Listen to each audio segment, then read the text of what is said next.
Today, Israeli Prime Minister Benjamin Netanyahu begins a 2-day visit to the UK. He's over here. What's he want to talk about? Probably the nuclear deal with the Iranians.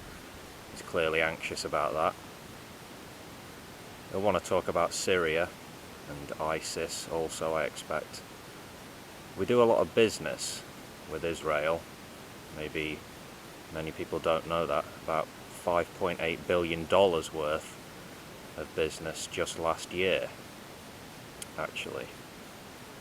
Anyway, there's a petition going around now which calls for the arrest of Netanyahu while over here in London for war crimes.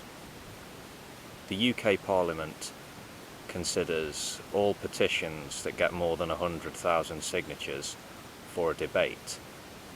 This petition has considerably more than 100,000 signatures. But Netanyahu won't be arrested. Our government's response was, quote, "Under UK and international law, visiting heads of foreign governments, such as Prime Minister Netanyahu, have immunity from legal process and cannot be arrested or detained." If you go to petition.parliament.uk, you can read the full government response. It's clear that our government is on the side of Israel. That's nothing new. This is of no surprise. Our government, quote, encourages the Israeli authorities, as we do all countries, to cooperate with the independent prosecutor of the ICC, that's International Criminal Court, regarding the preliminary examination into the situation in the occupied Palestinian territories since 13th of June 2014, whilst noting that Israel is not a state party to the ICC. Yeah. So what good is this petition then? You could argue that it serves as a protest against the very presence of Netanyahu in the United Kingdom. What do you think? Operation Protective Edge. Summer 2014. Just a little over a year ago. Over 2,000 people killed in the conflict, mostly in Gaza. Israel did not cooperate with the UN inquiry, nor did Hamas. Netanyahu is on record as saying, Israel does not commit war crimes. Israel defends itself from a terrorist organization that calls for its destruction and commits many war crimes, end quote.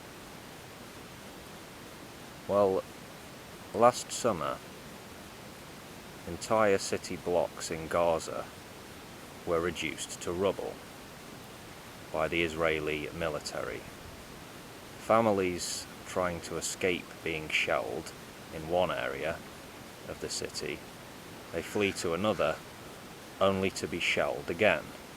Families wiped out, many civilians killed, burned, torn to pieces.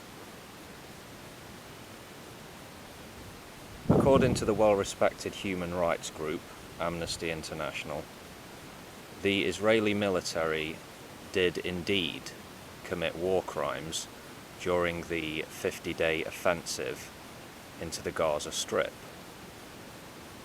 More than 1,500 civilian deaths, more than 500 of these children. Amnesty is not alone in viewing Israel's blockade of Gaza as the imposition of collective punishment. About 1.8 million folks live in Gaza. What is life like for them? What are your life prospects if you're trapped in Gaza. It's worth saying here in closing that MPs, union leaders and others in this country have denounced the Israeli Prime Minister's visit, and that he must, quote, bear responsibility for war crimes identified by the UN Human Rights Council in its investigation into Israel's 2014 assault on Gaza. Well, as always, feel free to have your say in the comments, ladies and gents. I bid you all a pleasant day. Peace.